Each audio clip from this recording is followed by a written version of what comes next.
Wow. At this point, I am truly freaking out and I take a pause and I go over to Google and I search sounds true. I search Google, I search Amazon. There is no title by this name. There is no book published by Deb Boulanger. So it's freaky. I'm freaking out, but now I'm also obsessed.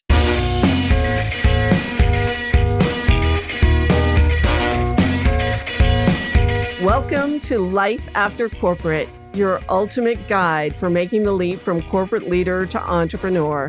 I'm Deb Boulanger, entrepreneur, executive leader, and founder of the Launch Lab for Women Entrepreneurs. This is your time to break through the glass ceiling once and for all and get your ticket to the C-suite. Come back each week to get the leading strategies, advice, and tools that will give you the skills and confidence you need to replace your corporate paycheck. Are you ready? Let's go. Is using ChatGPT to create your marketing content effective or even ethical? I'm sure you've heard the buzz about the AI content tools and most recently ChatGPT, which seems to have taken the business content and programming world by storm, amassing 100 million users in the first 2 months after launching in November of 2022. So posting the question, what is ChatGPT in the tool itself, resulted in the following answer from the AI tool. ChatGPT stands for Chat Generative Pre-trained Transformer. It is a language model created by OpenAI using a technique called transformer architecture. The purpose of ChatGPT is to generate human-like responses to user inputs, making it possible for people to have a conversation with an AI. So here we go.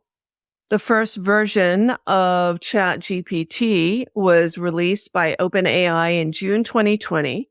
This initial release was called GPT-3, and it was the largest and most powerful language model developed by OpenAI at the time, with 175 billion parameters. And since then, OpenAI has continued to update and refine the ChatGPT model and has released several subsequent versions, including a smaller version with 6 billion parameters, which is also available to developers. ChatGPT has been widely praised for its impressive language capabilities and has been used in a wide range of applications, from chatbots to language translation tools to creative writing aids. And that's exactly the point of our discussion today. Is it ethical or even smart to use tools like ChatGPT to create marketing content to distribute on your social channels, to post on your website, or even use as the basis for a book? And welcome back to another episode of Life After Corporate, my friends. And if you're new to our show, welcome home. This is where you get leading edge advice and strategies on how to use the most advanced tools and concepts to launch and promote your business and stand out in a crowded market. I want you to own your lane, my friends. And today's discussion is geared toward, can ChatGPT help you own your lane?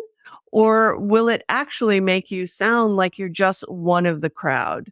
So that's the first area we're going to explore in our conversation today. And after reading the article in the New York Times by the reporter who engaged in a 2-hour chat with the not yet released Microsoft chatbot on its Bing search platform, I was really freaked out about his experience and also super curious about what results I would get with ChatGPT. And if you missed the article by the reporter Kevin Roos, where the chatbot ultimately exclaimed, "I want to be alive," and declared its love for Kevin and tried to persuade him that his wife didn't really love him, I really had to dive into this pool and see what I could dig up. Now, to frame our conversation today, I'm really primarily concerned about 3 things when it comes to this tool. One is the democratization of ideas and concepts to the point where nothing is original, and there's potential for copyright infringement of the original ideas that are out in the market and protected by trademark or protected by copyright law. Number 2 is there's information that I discovered that's simply not true. It doesn't exist, and it could be harmful or misleading. And 3, if it's a reliable and quick source for research and statistics on issues that I care about, like funding and the financial stability of women entrepreneurs, so that a larger percentage of women founders can succeed at entrepreneurship and truly make an impact on work and society. And if putting together a talk on that, it's great to have a resource that can pull me the latest statistics that are relevant. So I experimented with ChatGPT over the last weekend and was impressed with the output and also quite surprised about what the bot shared with me about me when I did a vanity search. And I asked the question, who is Deborah Boulanger? But more on that later. For now, let's start this conversation about the benefits and very concerning drawbacks about using this tool to create quote unquote original content.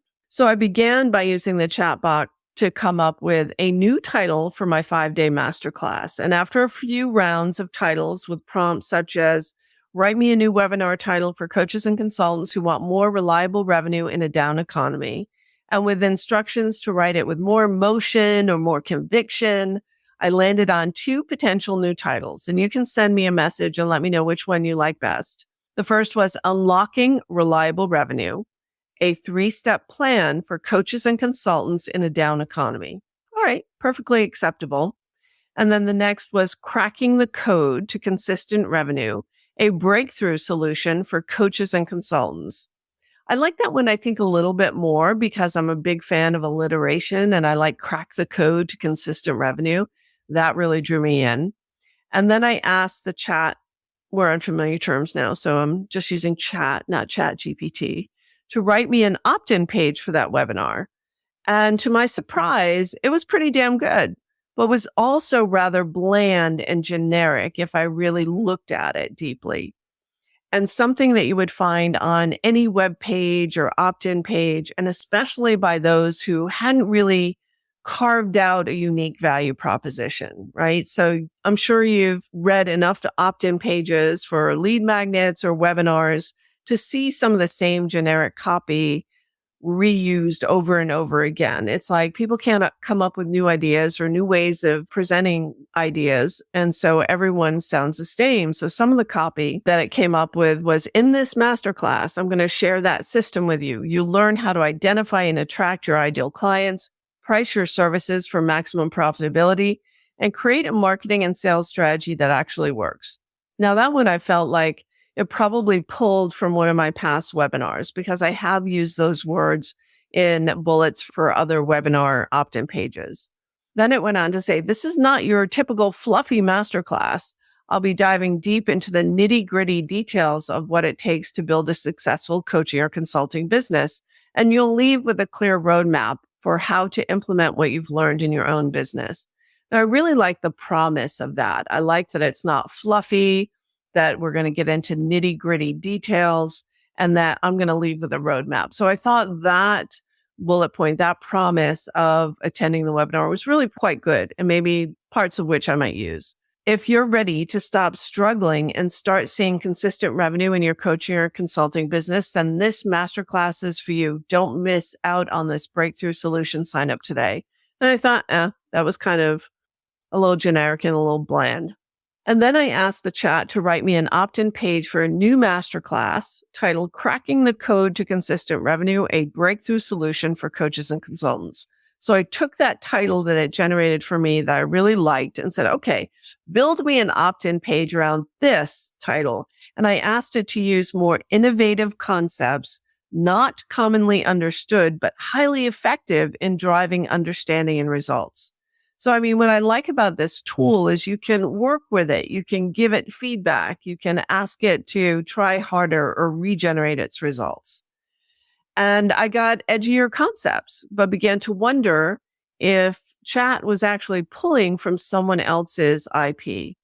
So here's what I got. Introducing Cracking the Code to Consistent Revenue, a breakthrough solution for coaches and consultants. The masterclass that will change the way you think about revenue generation and transform your business. In this masterclass, you'll learn how to implement cutting-edge concepts to build a business that thrives on consistent revenue. Here are just a few of the innovative concepts you'll discover. Number 1, the power of magnetic messaging.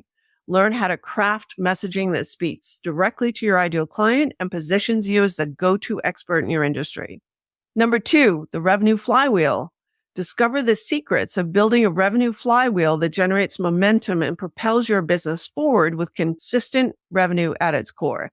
Now, this is the one that really got me thinking because I'm a big fan of frameworks and having methodologies and processes that you own, but I don't own the revenue flywheel. And that sounded sophisticated enough that someone else probably developed it. And so I just put it aside, and more on that later. Number 3 was the one-to-many strategy. Find out how to leverage your time and expertise to create scalable programs and services that generate consistent revenue without sacrificing quality. So I also liked the way that it used NLP to do a forward-looking statement, leverage your time with an away statement without sacrificing quality. So that's something we teach in standout webinars. And then the 3 pillars of profitability. Master the 3 pillars of profitability that will allow you to price your services for maximum profitability and create a sustainable revenue stream. And so that was nothing really special or unique there. I do teach 3 pillars in my masterclass. It's the 3 pillars of predictable, reliable revenue. And so that was close, very viable. So it's not bad, right? So on that second glance, most of this is generic copy. And it's probably what you've used before, what you've seen others used in their marketing. But most concerning was the use of that term revenue flywheel, because it sounded like a specific concept or framework that someone else developed. And as I mentioned earlier on, one of my concerns is IP infringement with this tool, as it doesn't appear to recognize anything that's protected or trademarked. It certainly didn't give me a warning that revenue flywheel was something that was protected and belonged to someone else. So I searched for revenue flywheel and I found it was trademarked by HubSpot, the popular CRM software company. And I asked it to tell me about the term, and it told me about the term. And it also mentioned that it was also widely used by other thought leaders in how to understand revenue generation. So then I got to thinking, well, HubSpot created the term. And then many of the thought leaders who use HubSpot as their CRM platform are also using the term revenue flywheel with their clients or their prospects. So that's the problem, right? So if it's widely adopted by other businesses and thought leaders, then it's not original. It's not unique. It's not something that will make you stand apart from others in your category, but it will have you sounding exactly like them. And it's a term that actually belongs to another company. So it's not differentiating for you, and it might actually be stealing. And I know how hard it is to come up with original concepts, original ideas. It really takes time. It takes pondering. It takes thinking. It takes real thought around what you're putting out there. It takes getting 5 layers deep into the why your clients are stuck, where they're stuck, and what they need to see, what they need to know in order to move out and away from that position in order to get to the other side, to the results they want. So that takes real thought leadership. And that's not something that ChatGPT can give you, because it's actually pulling a snapshot in time of all the content that was available on the internet as of 2021. So it's also not good at pulling new data or new information. So that was strike one. ChatGPT is not truly innovative and can actually feed you plagiarized content. So buyer beware. My next adventure was a vanity search. Who is Deborah Boulanger? And here's what I got. Deborah Boulanger is an entrepreneur, speaker, and business coach who is known for her work in the field of wellness and personal development. She is the founder and CEO of The Great Do-Over, a coaching and consulting company that helps women entrepreneurs create successful and fulfilling businesses. Okay, that is pretty much spot on. You might not know, but when I started my coaching business back in 2013, I started as a wellness coach. So wellness and personal development is complete alignment with certainly what I was known for and where I started. And then it went on to say Boulanger has over 20 years of experience in business development, marketing, and leadership. That's also true. And has worked with a variety of companies across a range of industries. Also true. She is also a certified yoga teacher and Reiki practitioner and has a strong interest in wellness and spirituality. And while the interest is correct, I am not a certified yoga teacher or a Reiki practitioner. I can only think that maybe it pulled up my sister, Jen Boulanger, who is a Reiki practitioner and also a listener to this podcast. So hi, Jen. But it's not me, right? So chat went on. Boulanger is a frequent speaker at conferences and events, true, where she shares her insights and experiences on topics such as entrepreneurship, leadership, and personal growth. She is also author of the book, The Great Do-Over, How to Create a Sustainable and Meaningful Career in the Second Half of Life. Book? What book? Is chat reading my mind that I want to write a book? Is it reading my thoughts? Did someone steal my identity and publish a book under my name with my IP? Oh my God, I am on this. So then I asked chat, when was this book published and with which publishing house? And here's what I got. The Great Do-Over, How to Create a Sustainable and Meaningful Career in the Second Half of Life was published in 2020 by Sounds True, a publishing company that focuses on spiritual and personal development. The book is aimed at women who are seeking to make a career change or start a business in the second half of their lives and provides guidance and practical advice for navigating the process. Wow. At this point, I am truly freaking out and I take a pause and I go over to Google and I search Sounds True. I search Google, I search Amazon. There is no title by this name. There is no book published by Deb Boulanger. So it's freaky. I'm freaking out, but now I'm also obsessed. So I asked ChatGPT, what are the chapter headings of this book? I thought this could be really interesting. Maybe ChatGPT will write my book for me. So I got The Great Do-Over, How to Create a Sustainable and Meaningful Career in the Second Half of Life by Deborah Boulanger. Contains 11 chapters, each with a different focus on helping readers create successful and fulfilling career later in life. The chapter headings are as follows. 1, Welcome to the Great Do-Over. 2, The Journey to Sustainable and Meaningful Work. 3, Discover Your Superpowers. 4, Create Your Vision for a Fulfilling Future. 5, Build Your Dream Network. Now that causes me to pause because that's a book written by my friend Kelly Hoey and is taken directly from the title of her book. So that also gives me a red flag that there might be other people's IP that's getting pulled into this book or this chapter. 6, Make Your Plan for Success. 7, Take Action Toward Goals. 8, Embrace Your Inner Entrepreneur. 9, Overcome the Obstacles and Self-Doubt. 10, Celebrate Your Success. 11, Keep the Momentum Going. Each chapter provides practical tools, exercises, and advice to help readers develop skills and mindset they need to navigate the challenges of career change and create a successful and fulfilling career in the second half of lives. All right, so most of that was generic content, right? Anyone can say, here's the journey, discover your superpowers. I'm so tired of hearing people say, what's your superpower? Creating a vision, making a plan, taking action, embrace your inner whatever, overcome the obstacles, celebrate, and keep the momentum going. Very generic, right? Nothing there is anything that remotely has to do with anything that I would present, right? I never present things in that type of generic way. And as ego satisfying as this was, and how I felt like this was a sign from the universe that it's time to write my book, which is yes on my list for this year, the chapter titles were vanilla in their messaging, included none of the terms that I've established, such as return on advantage or slow marketing, or the way that I talk about how women are operating on a set of lowered expectations that's culturally conditioned. And this is why you struggle with pricing your services or getting out there and getting new clients. But I was still intrigued. So I asked for a transcript of each chapter, which I couldn't get. It said, well, I'm unable to provide you with the full text of the chapters, The Great Do-Over. I can provide you with a summary of what is covered in each chapter. So I got the summary of each chapter. Again, it was very, very, very generic, nothing that surprised me. So I also asked who wrote the foreword for this book. And it said the foreword for The Great Do-Over was written by Kathy Caprino. And I know of Kathy Caprino. I think maybe we had a conversation 10 years ago. I know she's a fantastic personal growth coach, career coach. She's a writer. She's a speaker. She's a leadership trainer. She writes for Forbes magazine a lot, and she's an author herself. So I have great respect for Kathy Caprino, but I don't know her maybe I should get to know her. Maybe I should interview her for this podcast so I can later ask her to write the foreword for this book.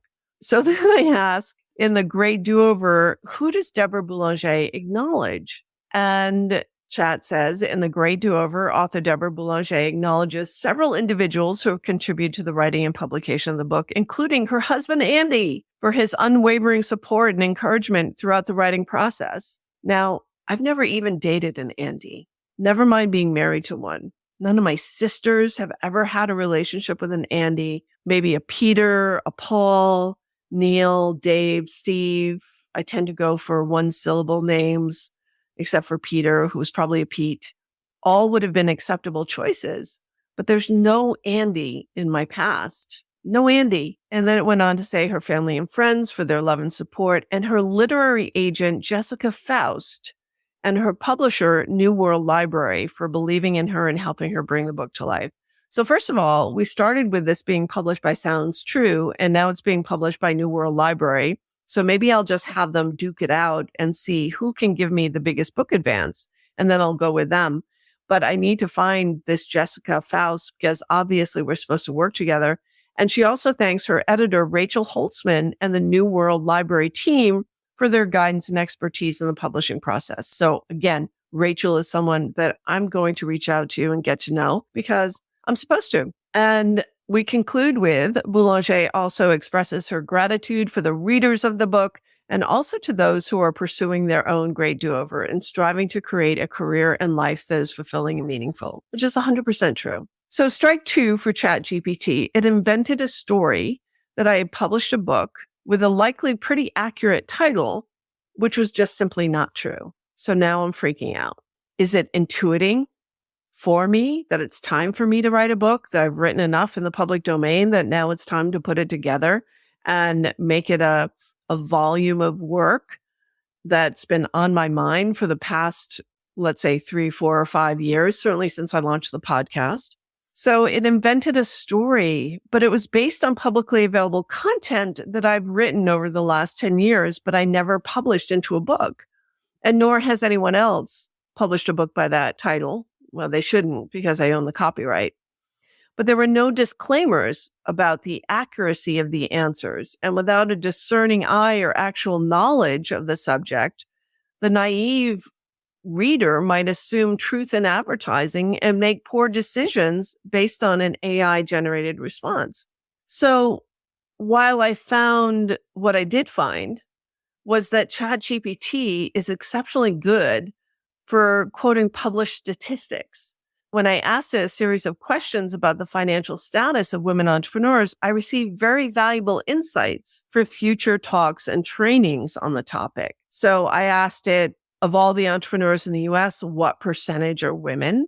And it frequently quoted from the American Express State of Women-Owned Businesses report from 2021 that 42% of all businesses in the United States were owned by women. And I asked it, what percent of women entrepreneurs grow their business revenues higher than 100,000? And it quoted again the same report by American Express that 31% of women-owned businesses in the US generate more than 100,000 in annual revenue. And then I asked it to cite other sources because I thought it was just pulling from this one report. Let's hear from the peanut gallery. And it said, sure, here are a few additional sources that provide statistics on women. And it pulled up the National Association of Women Business Owners, which cited the same statistic, which it probably pulled from the American Express State of Women's Owned Business report. And then the SBA's office too accounted 42% of all businesses in the US were attributed to women owners and employed 9.4 million people. And then the Center for American Progress, a nonpartisan policy institute that conducts research on a wide range of issues, said that women-owned businesses account for 36.6% of all businesses in the US and generate 1.8 trillion in revenue. So we're in the ballpark.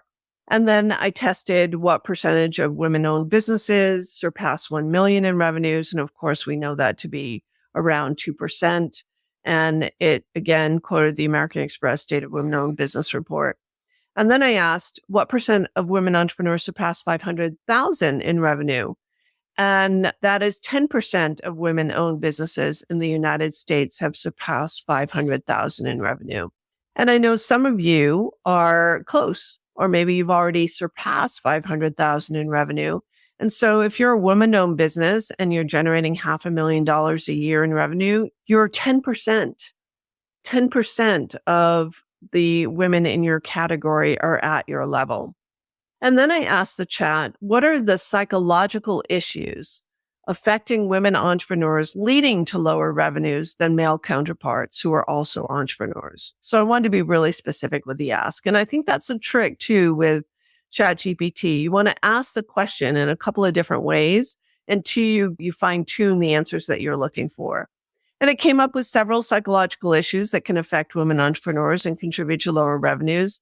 Self-doubt and imposter syndrome. Women may face a lack of role models and mentors who can provide support and guidance. That's also true. Social and cultural expectations, which is close to my heart about that conditioned set of lowered expectations. Women face social and cultural expectations that discourage them from being assertive, confident, and ambitious in business contexts. This can make it harder for women to advocate for themselves and their businesses and can lead to missed opportunities and lower revenues. Bing, bing, bing, bing, bing. 1000% true. Gender bias, also true. Women entrepreneurs may face bias and discrimination from investors, customers, and other stakeholders in the entrepreneurial ecosystem. And that is also true. And then it always gives you a nice, tidy summary. So overall, these psychological issues can contribute to a range of challenges and barriers that limit women entrepreneurs' ability to achieve higher revenues and success. So in this third case, GPT was spot on. In this round 3, chat wins with 100% accuracy on why women entrepreneurs earn less than men. But I want you to congratulate yourself for having the courage to make this leap, for getting the support and mentorship you need to be sustainable and scale your success and your impact and your revenues and all of the platitudes. Because we can rewrite the rules of success. ChatGPT is a snapshot in time. It's only pulling information from 2021. It's 2023. So any data published beyond 2021 is out of its grasp. And there is room to change the stats and close the gap on the financial success of women entrepreneurs.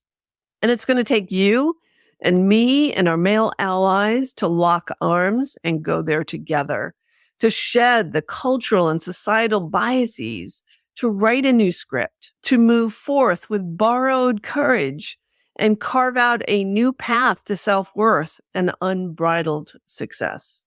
We can do it. I'm here by your side, cheering you on and shining a light on the dark path so that you don't stumble and fall. Are you ready?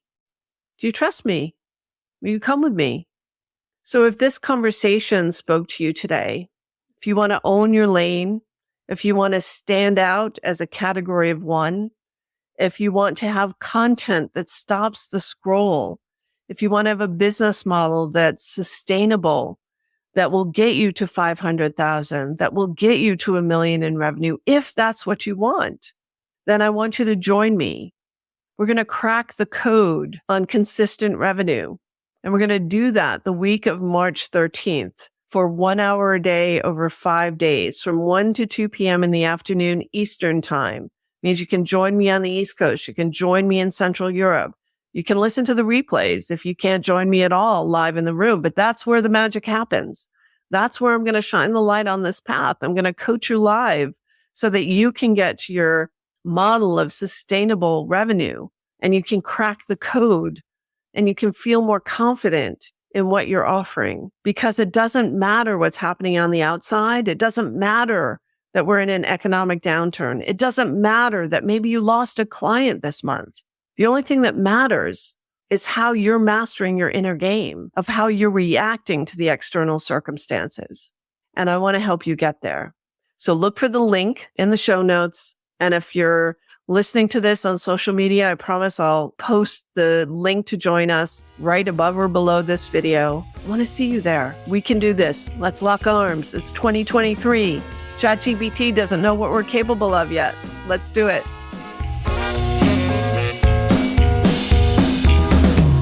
Thanks for listening, my friend. If you enjoyed this show, please head over to iTunes and subscribe and leave us a review. And be sure to hop over to the Life After Corporate Facebook group and join other growing entrepreneurs to get weekly tips on how to create more money and meaning doing work you love.